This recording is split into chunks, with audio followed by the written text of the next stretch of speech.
Pour quelles raisons le financement de la Sûreté du Québec pose problème au Témiscamingue et quel bilan dresse le député d'Abitibi-Est, Pierre Dufour, de son actuel mandat? Voilà les questions qu'on s'est posées pour vous.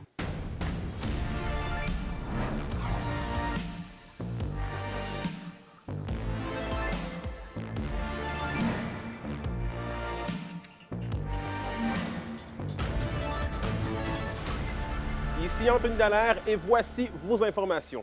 On débute le bulletin au Témiscamingue, puisqu'en décembre dernier, la MRC avait dénoncé la hausse des coûts pour les services offerts en lien avec la Sûreté du Québec et Alexis Dumont a fait le point sur le dossier. Une augmentation des frais de service qui ne fait pas l'affaire de la MRC de Témiscamingue. C'est énorme dans les budgets des municipalités. C'est une somme qui était imprévisible et dans ce contexte-là, pour les municipalités qui réalisent leur budget municipal, donc qui vont fixer les taxes à recevoir des citoyens, c'est un enjeu. Un phénomène qui est observé un peu partout à travers le Québec. Il y en a qui peuvent avoir du 15, 20, 30 d'augmentation et peut-être plus. C'est là la variante. Puis je pense que collectivement, on devrait se protéger en se disant, ben, mettons qu'un 7-8 pourrait être un plafond avec un plancher qui est peut-être à 0 ou 1 ou 2.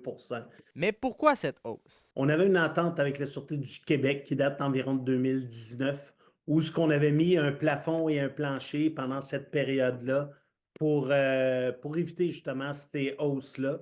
Les plafonds planchers ont disparu avec l'année qui commence pour 2025.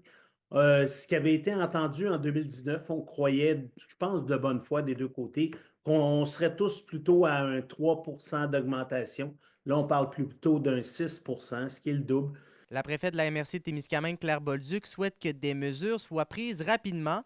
Pour elle, il est inconcevable que les municipalités se retrouvent à débourser de telles sommes d'argent. Dans un budget municipal, une somme comme celle-là, c'est majeur. Et les citoyens et les élus estiment qu'ils n'en ont peut-être pas pour leur argent. Alors, il faut le considérer. Il faut vraiment le considérer. Il faut revoir les façons de faire. C'est majeur, c'est important et c'est un signal aussi à donner sur la suite des choses. Et si pour certaines municipalités de la MRC de Témiscamingue, cette augmentation peut aller jusqu'à 23 eh bien, dites-vous que pour certaines autres municipalités à travers le Québec, c'est une augmentation qui va jusqu'à 40 Alexis Dumont, RNC Nouvelles. Et on poursuit en Abitibi-Ouest. Le comité de mobilisation citoyenne La Grande Séduction lance sa deuxième campagne de financement pour préserver les services publics. L'objectif est de collecter 750 000 et ce, afin de recruter un peu plus d'une centaine d'infirmières d'ici 2026. Depuis la mise en place du comité il y a 3 ans, 54 infirmières ont été recrutées, ce qui a permis de rouvrir quelques lits fermés à l'hôpital de la Sarre. De nombreuses actions d'attraction et de rétention des nouveaux arrivants sont prévues avec l'argent qui sera amassé. On veut procéder au démarrage d'une troisième cohorte. On a déjà 2 cohortes qui nous ont amené 34 infirmières. Là, on va aller chercher une troisième cohorte. On veut mettre en marche une troisième cohorte de 10 étudiantes en soins infirmiers. Donc, ça, c'est la première action. La deuxième étant qu'on veut faire une deuxième campagne d'attractivité sur les réseaux sociaux parce qu'on sait que notre clientèle cible sont sur les réseaux sociaux. Donc, on veut lancer une deuxième campagne d'attractivité sur le web. Et en politique provinciale maintenant, le député d'Abitibi-Est, Pierre Dufour, fait un bilan des éléments accomplis depuis 2 ans et met la table pour ses prochaines années. Une entrevue de Félix Blaquière. Bilan mi-mandat, dans un premier temps, j'aimerais ça qu'on parle depuis 2022. C'est quoi les éléments qui ont fait en sorte que vous avez fait avancer la région? Bon, bien, premièrement, c'est sûr que quand tu te retrouves dans un poste de député et non avec le poste ministériel qui te fait aller à peu près partout en province, donc en étant député, tu as peut-être plus encore le temps de t'occuper directement avec ton bureau des cas de comté. Donc ça, je pense que c'est quelque chose quand même qui est intéressant pour les gens de savoir un peu la méthodologie au niveau de fonctionnement parce que le fait que tu es député, à ce moment-là, tes dossiers directement de ton territoire, tu peux les prendre, tu bouscules un peu peut-être certains ministres. Prenons le cas, exemple, de Rivière-Éva, où ce qu'on a travaillé avec le comité de M. Robert Paquin pour s'assurer que ce projet-là soit déposé dans les aires protégées pour que les sentiers de la nature soient reconnus comme un aire protégée.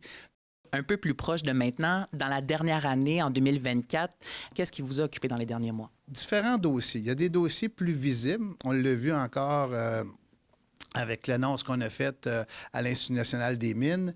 Ça, c'est un dossier grâce au fait qu'on a fait venir ici Bernard Drainville, qui a eu la chance de rencontrer les gens, de voir les présentations qui lui ont été faites de façon virtuelle. Par contre, il y a aussi des dossiers qui se font souvent, qu'on voit moins, tels que le projet de loi sur les mines. Donc, projet de loi sur les mines, on a eu à travailler directement avec les intervenants miniers du territoire, mais aussi avec les organisations provinciales pour s'assurer de faire comprendre aux différentes personnes qui travaillent sur ce projet de loi-là de maîtriser un secteur comme l'Abitibi-Témiscamingue, comment ça fonctionne. Des villes comme Val-d'Or, Malartic, Rouyn-Noranda sont bâties directement sur la faille de Cadillac, sont bâties sur un endroit où c'est les mines qui ont créé ces villes-là. Maintenant, priorité pour 2025, êtes-vous capable de m'énumérer qu'est-ce qu'il y a à votre agenda pour l'année à venir? 2 grands dossiers sociaux, entre autres, pour nous ici, là, qui finissent pas par arriver puis qu'on veut faire arriver, c'est les CPE.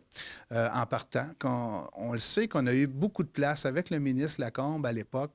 Il fallait aller chercher des nouvelles places parce qu'il n'y avait plus aucune place d'octroyer pour le territoire ici. Donc, on est allé chercher plusieurs places. Ça s'est réglé.